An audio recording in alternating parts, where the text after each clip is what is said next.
dipersembahkan oleh Jakarta Fair Kemayoran, LIK.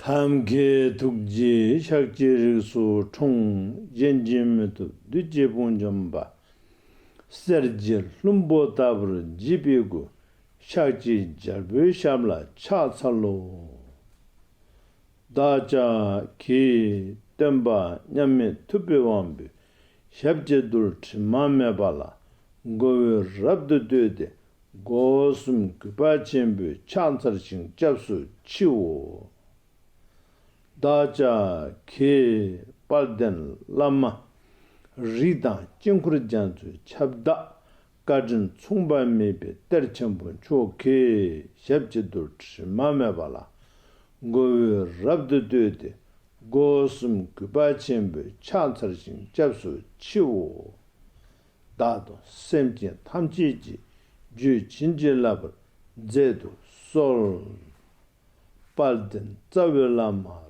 림보 체 다게 주월베메 데줄라 가든 침부관의 제종데 고송 투지 무줍잘도 솔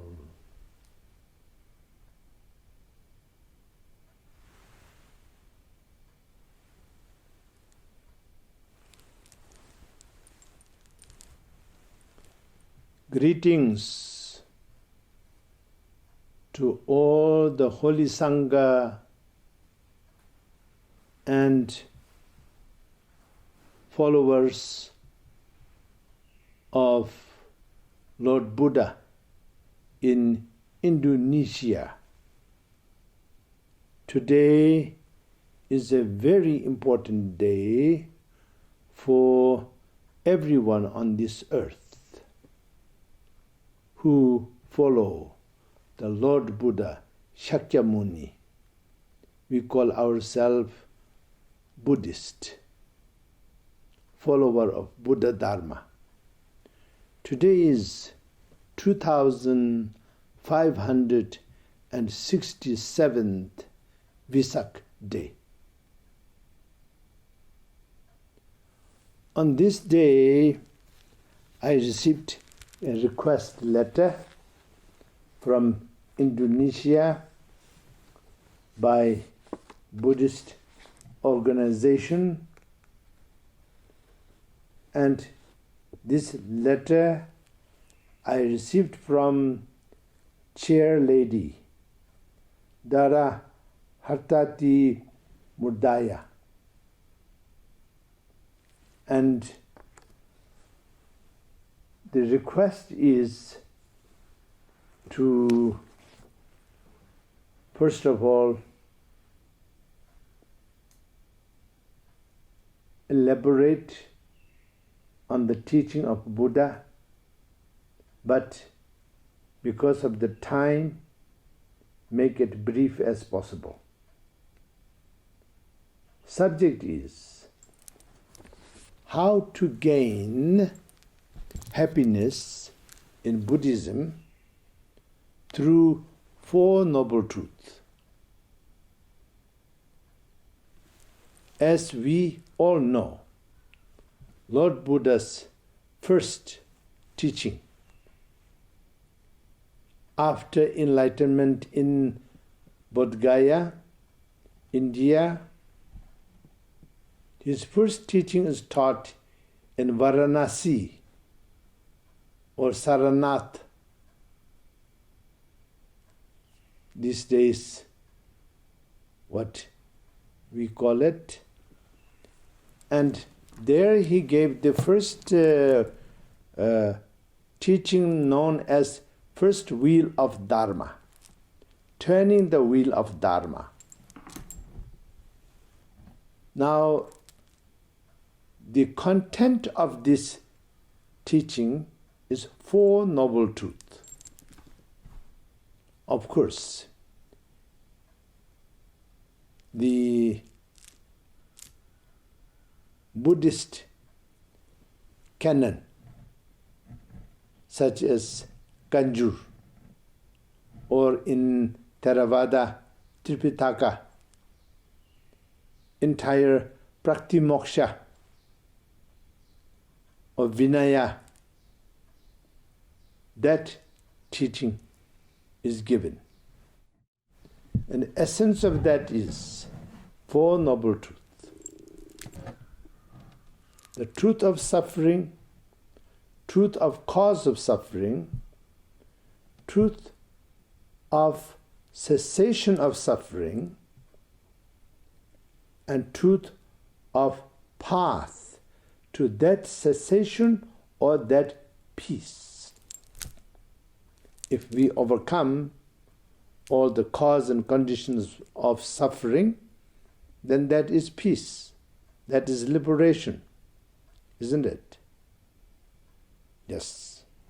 So, now, how to gain happiness in Buddhism through Four Noble Truths? That is precisely I was requested in the letter.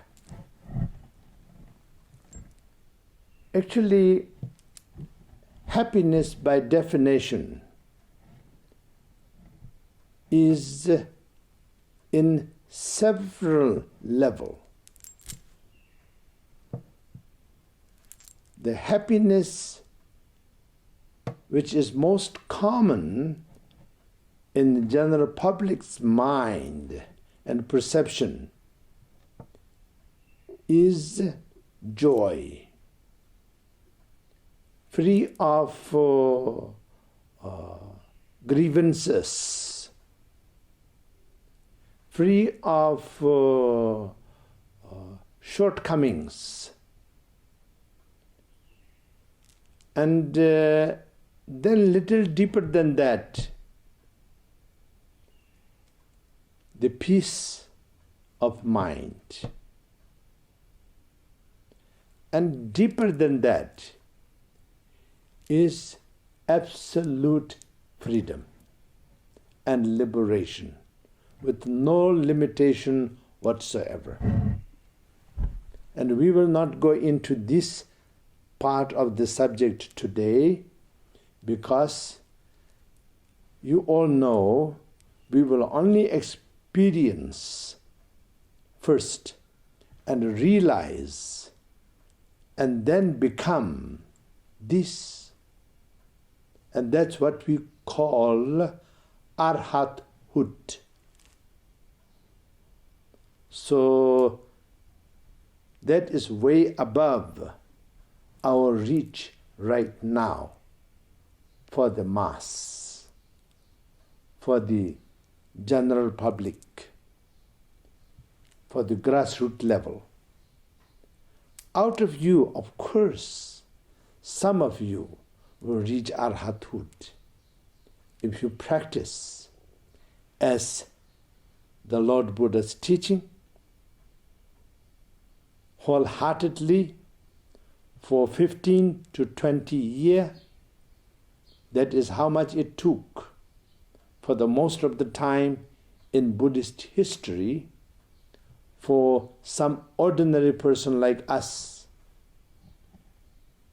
to reach arhathood.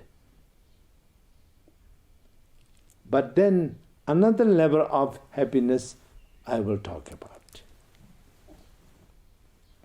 Now, why we are not happy? Because we have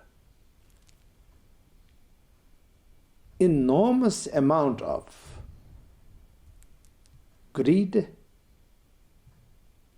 aversion, jealousy, ego pride. All of us have them. Some have little less of this and that, and at the same time, that same person have little more of this and that.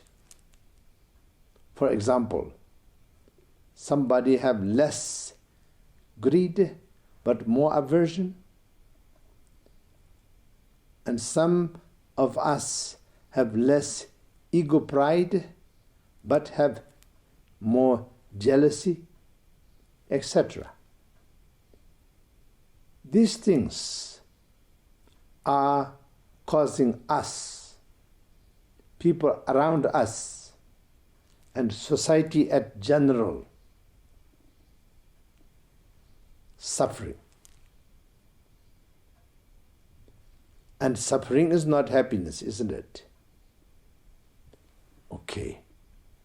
Now, to overcome those suffering, the Buddha taught us Four Noble Truths.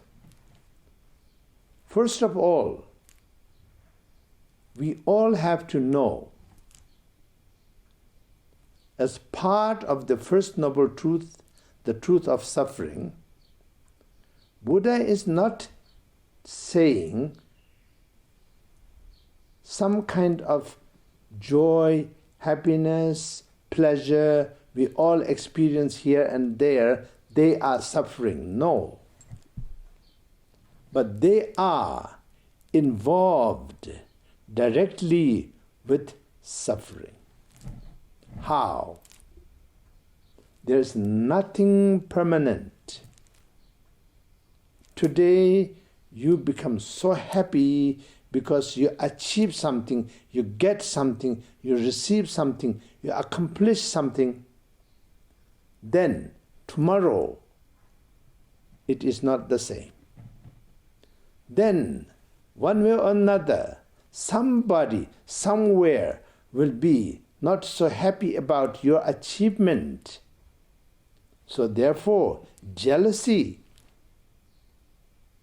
And when somebody is jealous, or somebody becomes uneasy about your joy, it already causing uneasiness, and suffering will follow, deeper and deeper, and more distinctive. At the same time, when we achieve something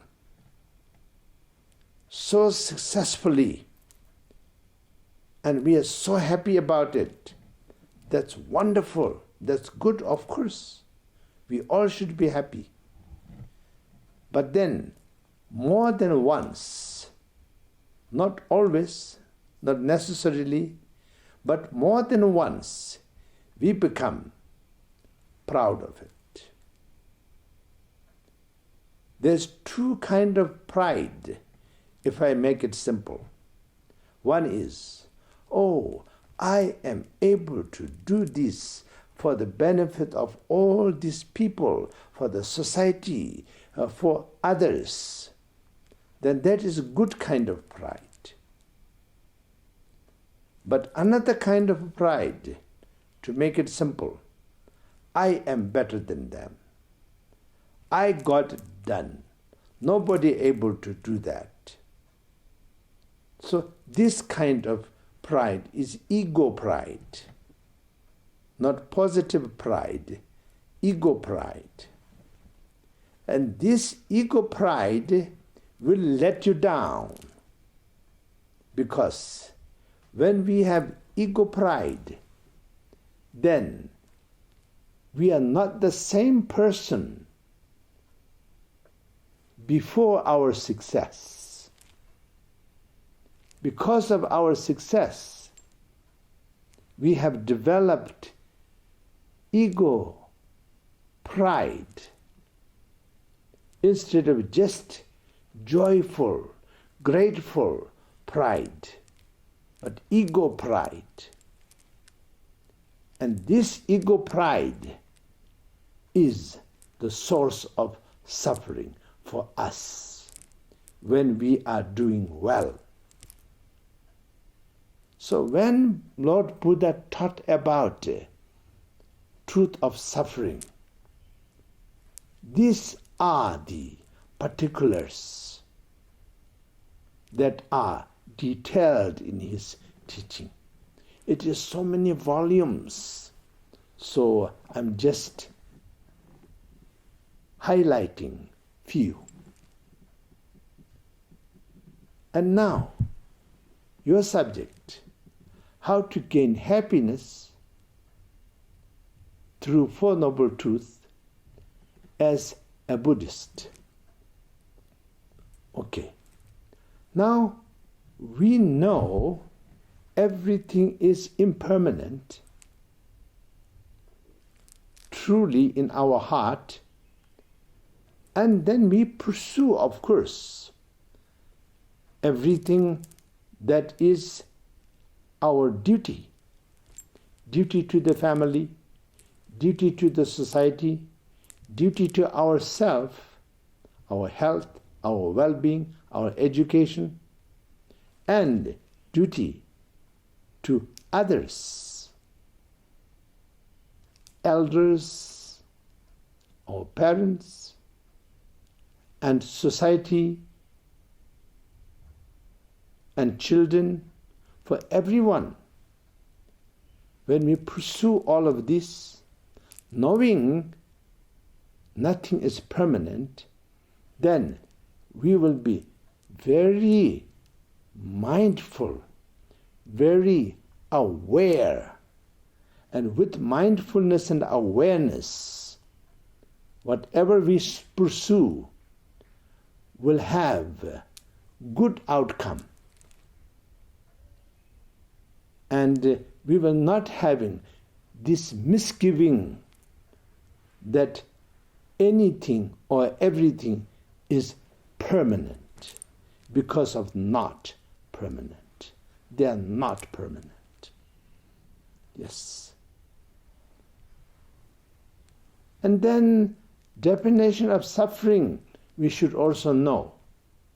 Definition of suffering is not just being sick, or definition of suffering is not just having some kind of visible pain in our life. Not only that,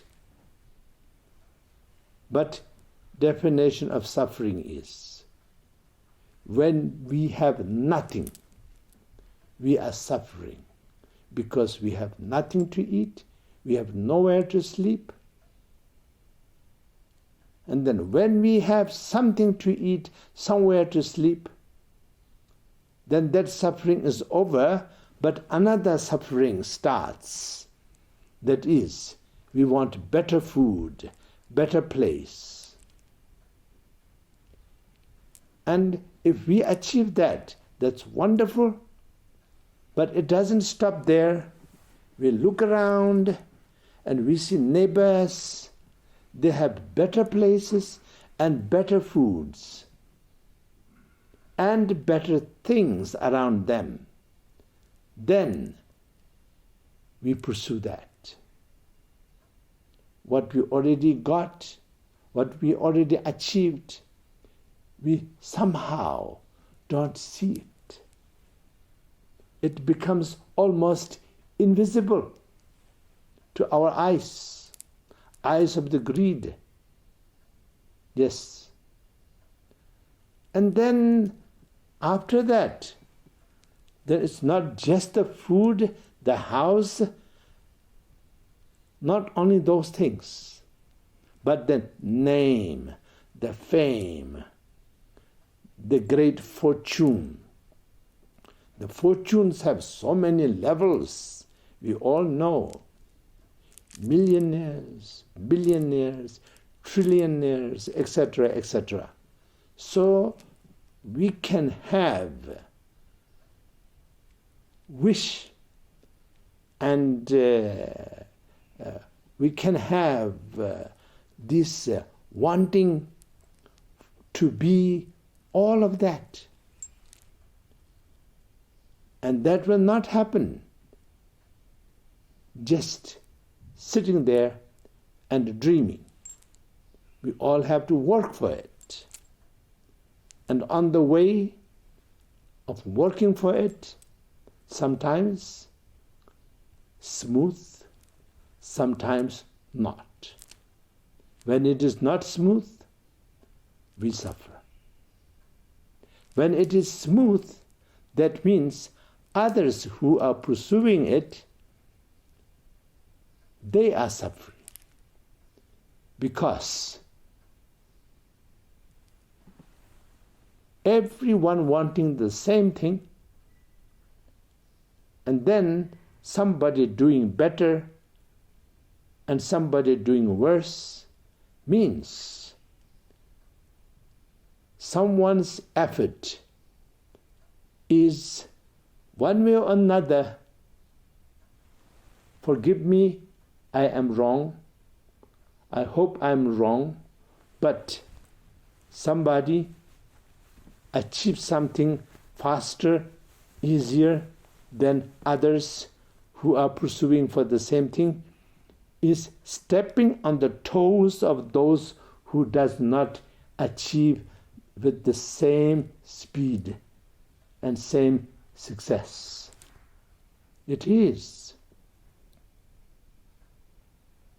When one animal, example, have 10 cubs, let's say one tiger have 10 cubs, and when those 8 cubs become very healthy, grows very fast, that means the 2 cubs did not get the same nourishment and same attention as that tiger cubs who are doing better. 8 of them got more, 2 of them got less. Not necessarily intentionally from the mother tiger and the father tiger, but it starts somewhere. In Lord Buddha's teaching we say karma, but many people don't understand karma without explaining. Karma means cause and condition. Everything have a cause and condition. Nothing happens without cause and condition. Today, sun is shining because there's no cloud. Tomorrow, sun will be less shiny and sun will be obstructed because of the cloud. So, cause and condition. More waves, less waves, more waves because of the wind on the ocean, and also full moon and new moon. The gravity pull. The immediate cause, immediate condition, and cause and condition that are far away.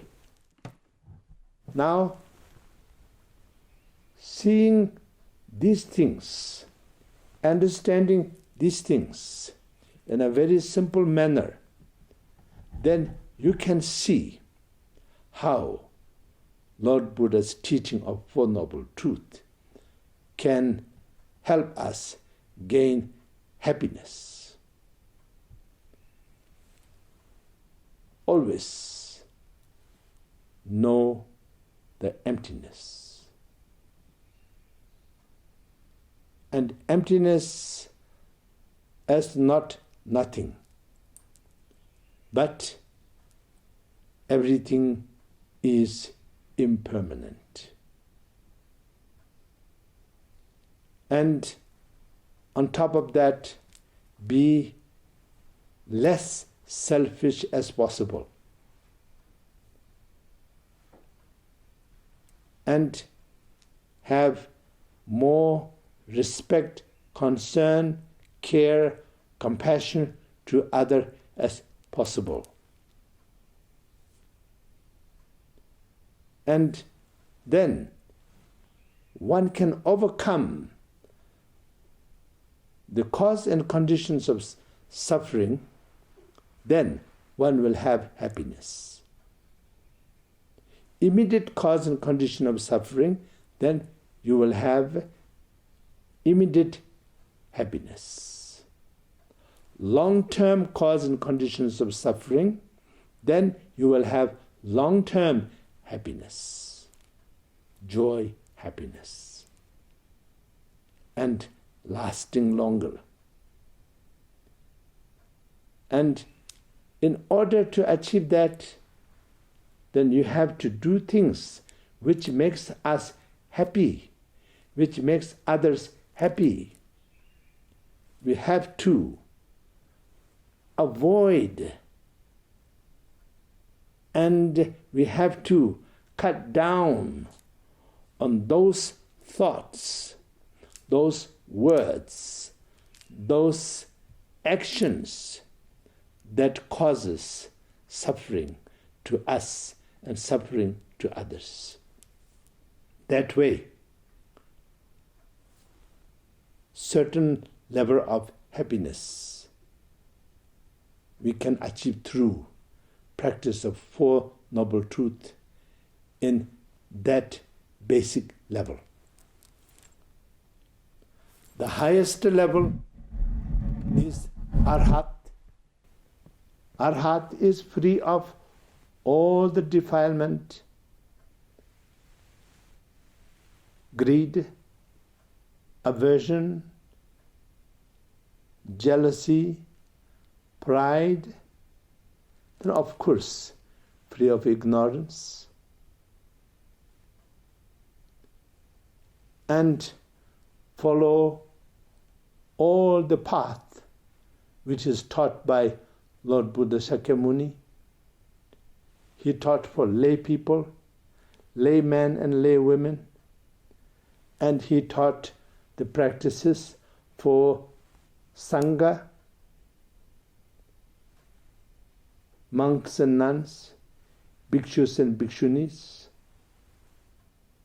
Then of course, in Mahayana, he taught for bodhisattvas, which is an enormous subject again, Prajana Paramita, Sutra, enormous. And then in Tantra, he taught about transformation. Transformation of the cause and condition of suffering itself into wisdom. Very easy to tell you, but to practice take lifetimes. Many lifetimes, but let's say lifetime is enough for us. How can I say it so easily? Yes, I can say. When you don't know, that's ignorance. How can you transform ignorance?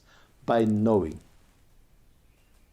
For example, with Four Noble Truths, when you know the suffering of samsara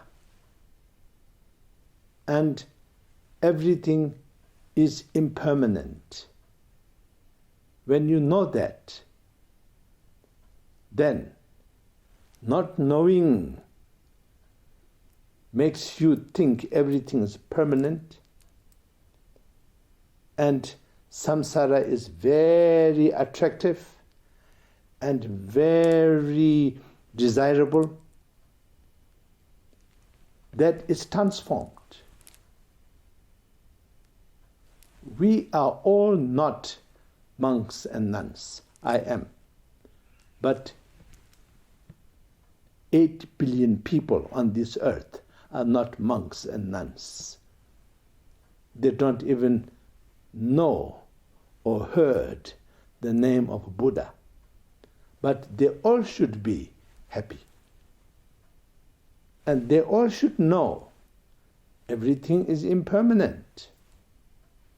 And they all should know, I like to be happy, everybody like to be happy. They all should know that therefore I should not cause suffering to anybody, and I should not conduct anything which is the cause and conditions of my suffering and others' suffering. Then I think a great contribution for humanity is done, achieved, prevailed. My sincere devotion to Lord Buddha, his teaching, and particularly Four Noble Truths in today's case, because that's what you request me. And then, of course, Mahayana teachings and Vajrayana teachings. I also wanted to show respect to all the other faith, because they all based on the human nature. Human nature is nobody like to suffer. Everybody like to be happy. So that fits very well here with your subject. How to gain happiness in Buddhism through Four Noble Truths. And that those individuals, I myself know so many throughout the world who like to call themselves non-believer, but they believe in not wanting to suffer and wanting to be happy. And also they believe everybody like to be happy, nobody like to suffer. They definitely believe in that. And they believe in truth. So, therefore, this subject is relevant to everyone, and not only human beings, for animals and even environment itself, which is part and parcel of all of us. And so my salutation to Lord Buddha for giving this teaching more than 2,500 years ago, which is so relevant today, after more than 2,500 years.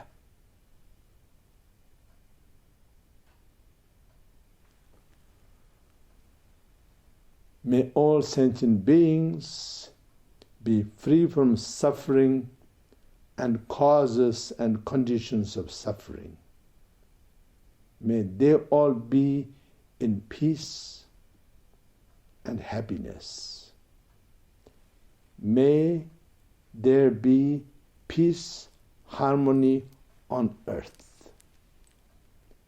We just overcame terrible pandemic which overwhelmed us for several years, and we sincerely appreciate the effort of everyone, from the highest to the lowest, throughout the world and in the locality, who made us to be free from this menace. Thank you. And Buddha bless you, Buddha bless you, Buddha bless you.